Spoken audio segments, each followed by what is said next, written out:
कक्षा 6 में चैप्टर 4 चट्टान और खनिज पदार्थ में नीचे जो भी बिंदुएं दी गई हैं उसे हम बारी बारी करके चर्चा करते हैं। जिसमें से हमारा पहला पॉइंट है संकर धातु। संकर धातु किसे कहते हैं?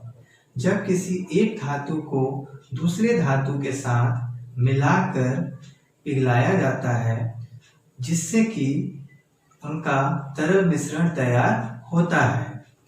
इस तरल मिश्रण को ठंडा करने के बाद जो ठोस धातु हमें प्राप्त होता है इसे ही हम संकर धातु कहते हैं, जैसे पीतल और स्टील आदि।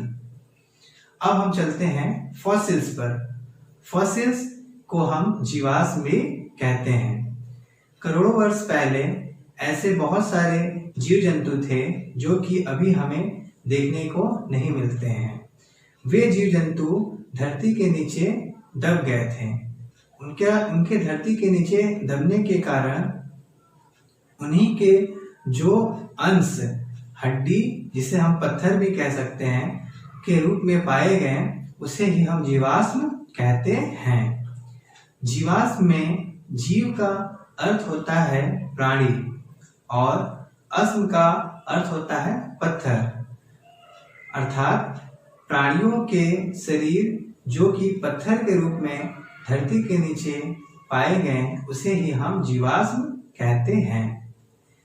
अब हम अपने अगले पॉइंट की तरफ चलते हैं।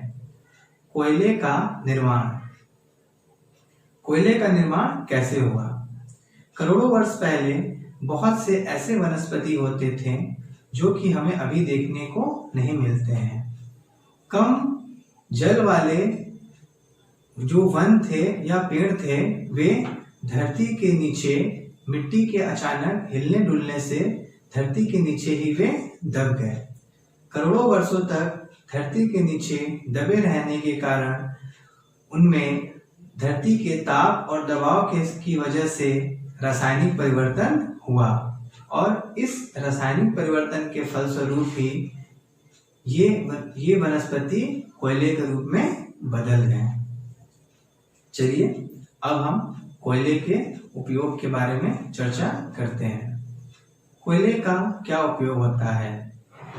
कोयले के निम्नलिखित उपयोग होते हैं। इसमें से पहला उपयोग है इसे हम ईंधन के रूप में अपने घरों में उपयोग करते हैं। दूसरा उपयोग, कोयले से ताप विद्युत उत्पन्न किया जाता है। तीसरा उपयोग, कोयले से निर्मित अलकतरा का उपयोग हम सड़क बनाने में भी करते हैं। इसके अलावा कोयले से कोक और कोक गैस भी तैयार किया जाता है।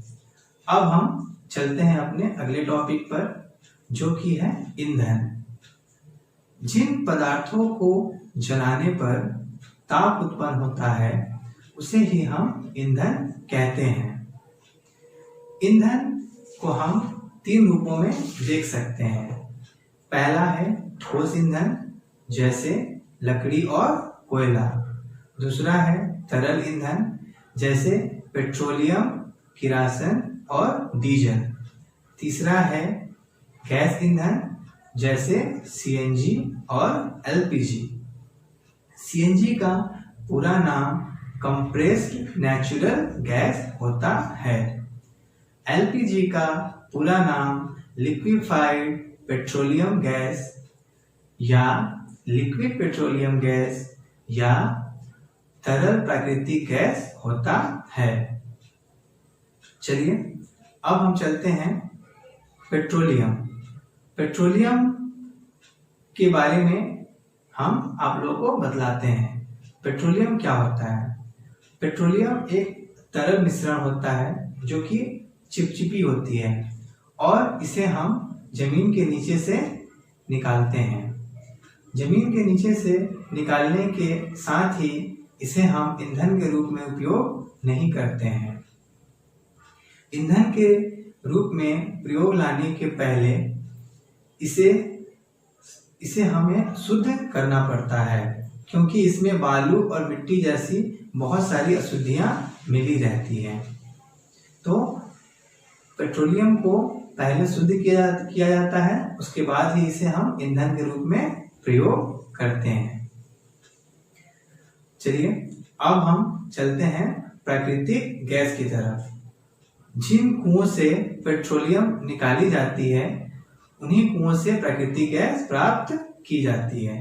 प्राकृतिक गैस का उपयोग हम लोग कहाँ पे करते हैं? अधिक दबाव पर प्राकृतिक गैसों को सिलेंडर में भरकर इसका उपयोग हम अपने रसोई घरों में करते हैं। रसोई घरों में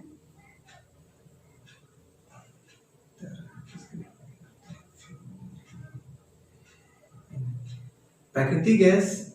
चलिए अब हम प्राकृतिक गैस के बारे में समझते हैं। प्राकृतिक गैस हमें कहाँ से प्राप्त होता है? जिन कुओं से पेट्रोलियम निकाला जाता है उन्हीं कुओं से प्राकृतिक गैस भी तैयार होता है। प्राकृतिक गैस का क्या उपयोग होता है? अधिक दबाव पर प्राकृतिक गैसों को सिलेंडर में भरकर इसे हम रसोई घरों में ईंधन के रूप में प्रयोग में लाते हैं। एलपीजी का प्रयोग हम अपने घरों में ईंधन के रूप में करते हैं। प्यारे बच्चों, अब मैं आशा करता हूं कि नीचे लिखे सभी पॉइंट्स आपको पूरी तरह से क्लियर हो गए होंगे। अब मैं आप लोगों से कुछ प्रश्न पूछता हूं। आशा करता हूं कि आपको इन सभी के जवाब पता होंगे। मेरा पहला प्रश्न ये है कि आप मैग्मा और लावा में कैसे अंतर करते हैं, या फिर मैग्मा किसे कहते हैं और लावा किसे कहते हैं? मैग्मा जो भी ठोस पदार्थ, जो भी पत्थर हम धरती पर ठोस रूप में देखते हैं वे धरती के नीचे तरल अवस्था में पाई जाती हैं। इसे ही हम मैग्मा कहते हैं। धरती के नीचे गहराई के साथ ताप और दबाव बढ़ता रहता है, जिसकी वजह से जो ठोस पदार्थ रहते हैं वे धरती के नीचे तरल अवस्था में पाई जाती हैं। और जब मैग्मा धरती के ऊपर चट्टानों की दरारों से बाहर निकल जाता है, इसे ही हम लावा कहते हैं। चलिए बच्चों, अब हम अपना क्लास यहीं पर समाप्त करते हैं। धन्यवाद।